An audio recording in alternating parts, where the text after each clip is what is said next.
today is work day and I don't think ni-share na nako sa channel, but yes, I work with Isa Please. If you've been following me, dugay na, you'll know nga kauban mi sa Osaka multi-channel network for YouTubers. I work with her as her assistant for content creation and her video editor. So backstory, I really enjoy her content because she's really a good storyteller. Her content are always empowering. She's very real and relatable. I noticed one of her video nga different angles. It was very engaging. I enjoyed yun to nako and I feel like there's something kulang. So yes, without her permission, ako re-edit iyang video as a proposal. And then I told her nga I can assist her sa filming because I know she's very hands-on mom to her son. And I know it can be hard to be a one-man, one-team. And if there's anyone I want to see go big nga creator, it's her. So yeah, follow her on her social media. Guys, vlog takeover to. Na ako'y ganahan ni paila-ila ni Angela. Amo ni siyang very good fan nga kaila ni Angela. Yan yung fan. Sali na to sa vlog. O, di ba? Angela Morales X. Meet Gina. Anong masasabi mo ngayon at usaho ni Pantang? Wala, iyong sa personal, no? Mas gwapa, no? Oh my God! Basta ba rin mo maingon? Alalahe kayo na! So we see each other once a month and we try to film everything in one day. Wala na, una! Bilat! Hello! Wala! And kibaw mo, realization nako ha. Since it's been years nga wala ko kasuway na ani nga magduka pa dong uli. Last time nakatry ko ani katong student pa ko. Kanang kapoy kaayo ka o makatulog ka sa biyahe. But syempre dapat di ka makatulog or else alam mo na ang mangyayari. Bitaw, big salute to those working parents nga mag-commute every single day para na ay ma-provide sa ilahang anak. Laban lang jud ta, everything will be worth it. Puhon mo ayon ra jud sa atoa ang panahon. In God's will.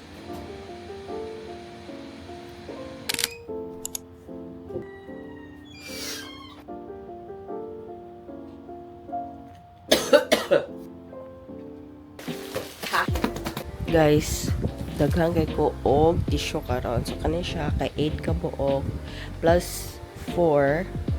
So that's 12. Yeah, so far ganahan na sad ko. Tungo sa ako siya ginahang diha kay para si Avery makakuha ra siya. I was supposed to vlog but I had to focus more on my work and film sa akong TikTok affiliate videos. Saya. Anya nikalit pa jud og message akong first ever client kay magpa-edit siya balik. And I was so happy na sa akin pa rin siya babalik. Char, wala ko niya ilisi. Project based lang jud siya. Pictures.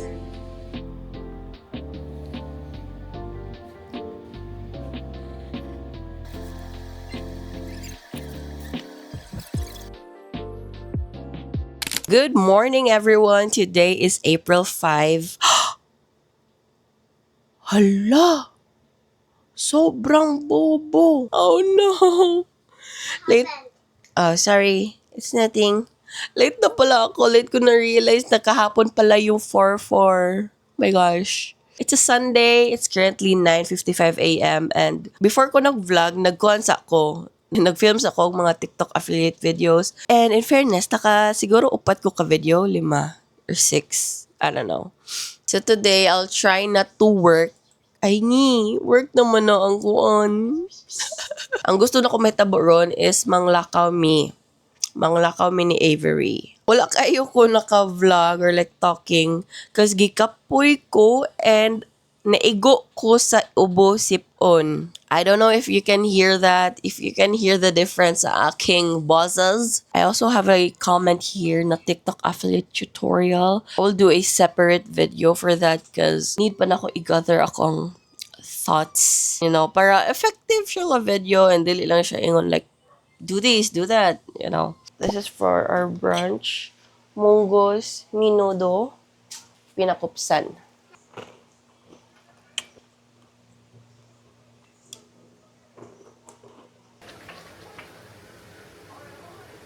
Hey guys, so today is April 6 and it's currently 2:24 p.m.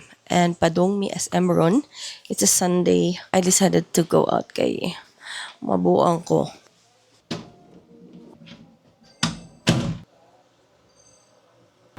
Babe, get up.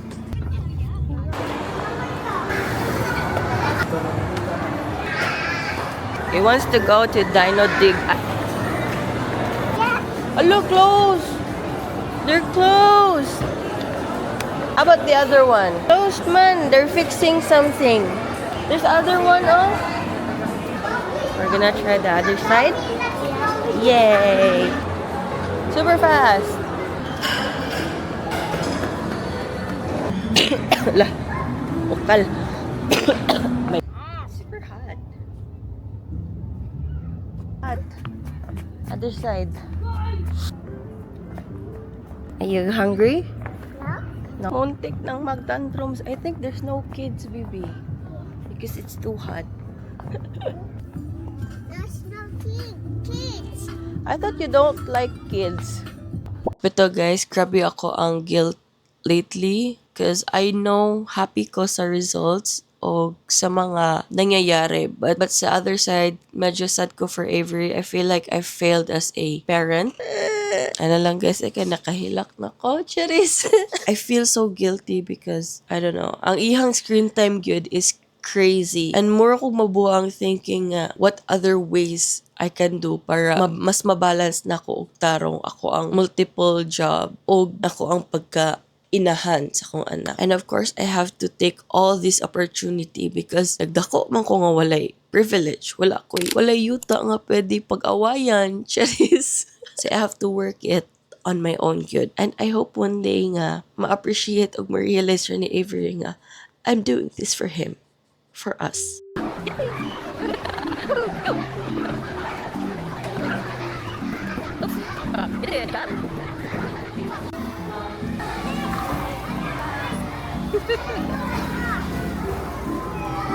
I see it. Uy!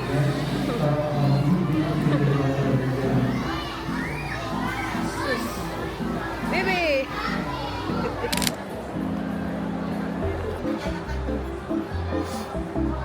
Pugi ba? Pugi smile.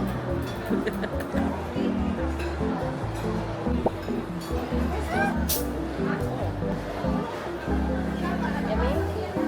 Yummy? Uy.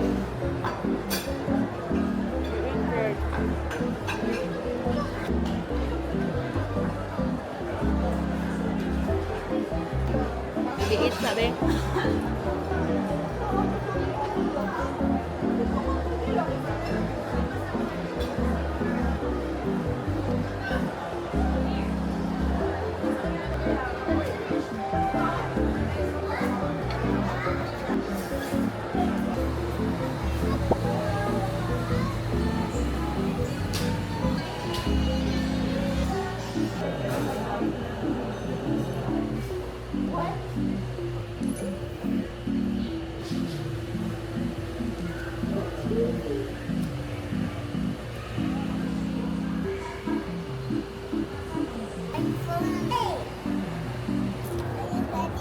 Are you ready? Naku, na-okay nga niya.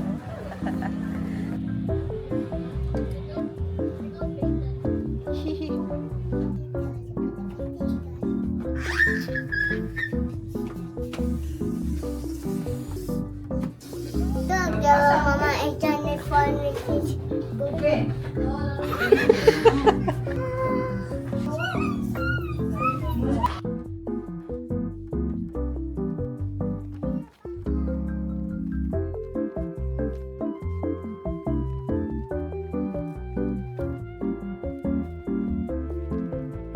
H&M haul. Paspas kaayo mo dako si Avery. Pero buyag niya. Murag, dali kaayo nagamyan iha mga sanina. So, karon naginahinay na sad ko og palit og sanina para sa iyahang 4 to 5 years. Actually, ang kanin siya kay last 2 weeks niya, wala pa na ko ni siya na tungod sa kabisi, wala na ko siya natangtang sa paper bag. Nadasok na siya diri sa ilawom sa kong table. So, for Avery, mo ni siya ako ang nabetan. Actually, dili kaayo na ko bet sa H&M for kids nga panglalaki. Okay, ilahang pang babae ha, but for panglalaki medyo hit or miss ilahang collection. But so far, mauni siya. So, this is for 2 to 4 years old. I think kasha naman ni Avery. For me, angaya siya mga cardigan. Wala ko nagpaka-beige mom, guys, ha. It's just, maulang ni akong nabetan yun. And so far, medyo mga neutral colors ang naa.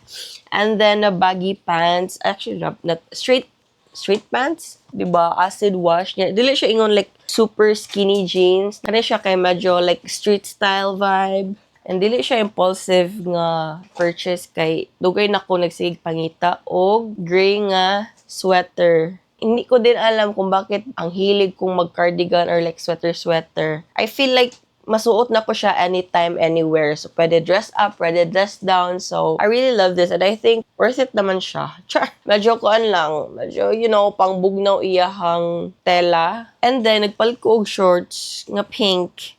This is like medyo boxer shorts.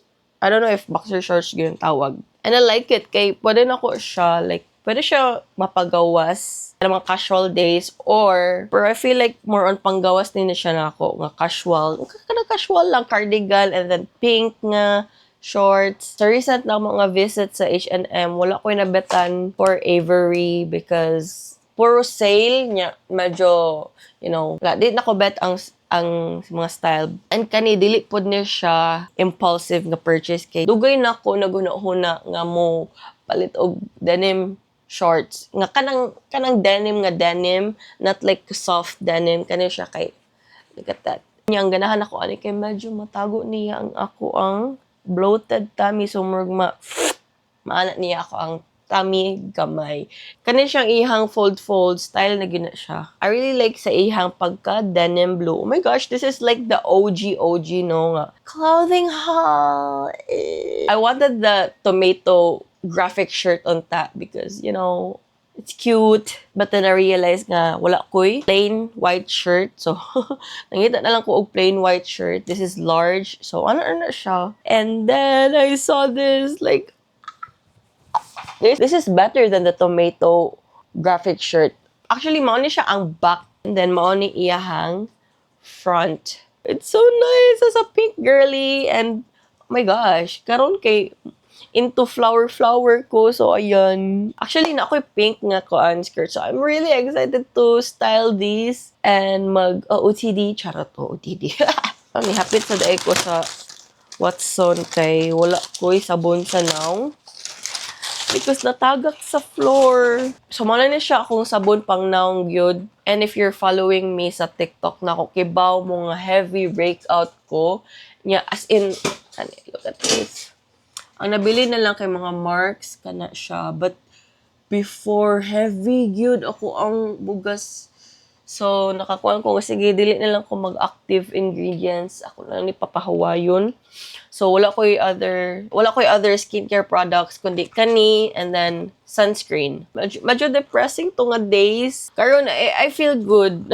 May na lang good. Medyo mahal ni siya compared sa katong, like, liquid nila nga cleanser. But, nakauyon na ko ani. Kaya ang katong liquid nila kay more siya atong gentle resat gyud siya. So feel na ko medyo dili siya ingon nga nalimpyo akong face. I don't think I will try other ko ana kay medyo depressing siya, guys. So dagang ni kay ko gipang try nga mga products and then what should work. So mo to gi-stop na ko ako mga active ingredients og ingani lang ko sa Tafil cleansing bar. So yeah, that's it for today's vlog. I hope na-entertain ra mo kasi feel na ko ana ang ang mood ani nga vlog. But thank you guys so much for watching for today's vlog and I hope to see you guys on my next one.